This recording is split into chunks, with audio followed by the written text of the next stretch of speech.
श्री स्वामी समर्थ. वर्षाच्या सुरुवातीला येणारा पहिला सण म्हणजे मकर संक्रांत. हिंदू धर्मात मकर संक्रांतीचा सण खूप महत्त्वाचा मानला जातो. सूर्यदेव या दिवशी धनु राशीतून मकर राशीत प्रवेश करतो.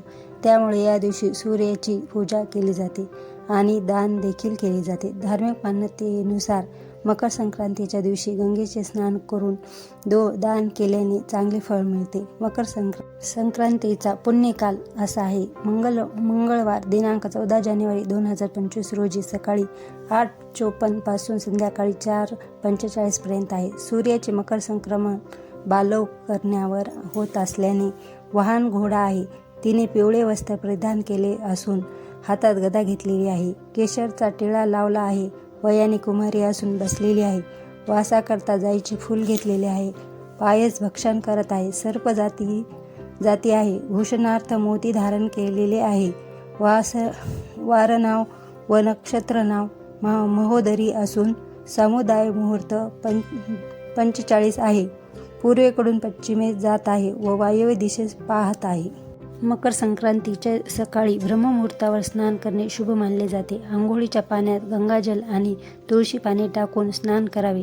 आंघोळ केल्यानंतर नवीन कपडे घाला. त्यानंतर तांब्याच्या भांड्यात पाणी भरून सूर्यदेवाला अर्पण करा. त्यामध्ये कुंकुम, तांदूळ आणि तीळ मिसळा. सूर्यदेवाच्या मंत्राचा जाप करावा.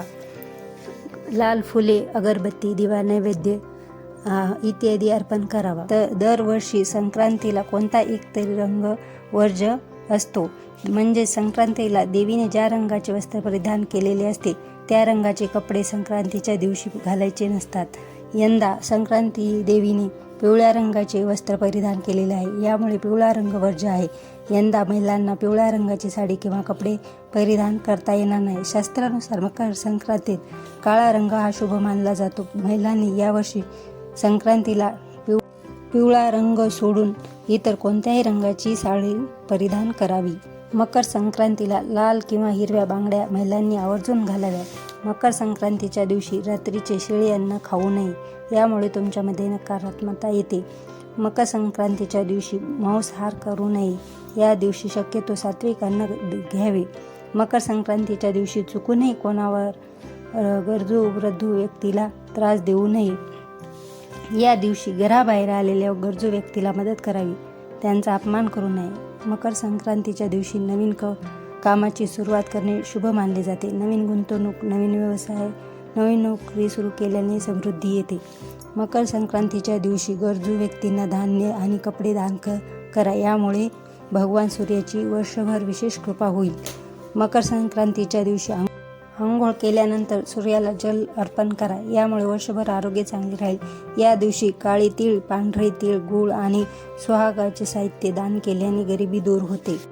मकर संक्रांतीच्या दिवशी गाईच्या तुपात पांढरे तीळ मिसळून देवी लक्ष्मी किंवा श्री सूक्ताचे हवन केल्याने देवी लक्ष्मी घरात वास करते.